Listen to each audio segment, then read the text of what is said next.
Next, we'll add some text that will hover in the sky that says win when the cat touches the ball.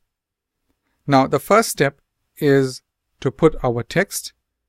So to do this, we're going to go and add a new sprite.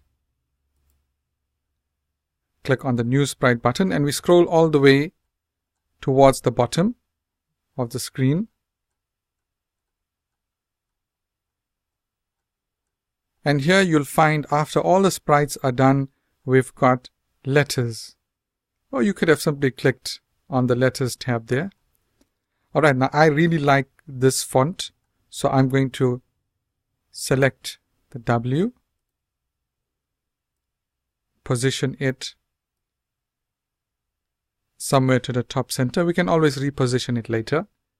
Next, we're going to add the I. Go to letters.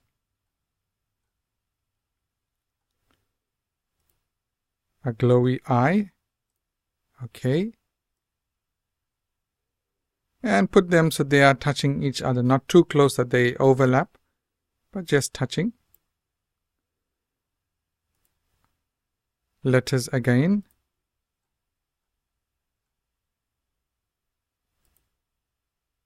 N.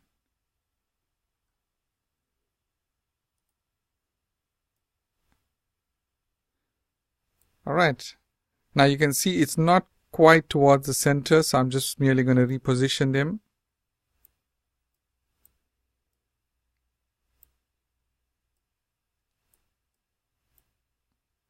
Very good. Now the problem is, when we start our game, let's move our cat back to the center, stop any existing scripts and start again. So the moment we start our game, the text win appears and it basically remains hanging in the sky no matter what we do. So we need to add a script that will automatically hide this text when the game starts and show this text when the cat touches the ball, only when the cat touches the ball. We're going to do that next.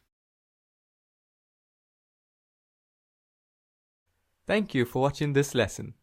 If you're interested in doing more awesome courses like this one, check out our website. Link is in the description below.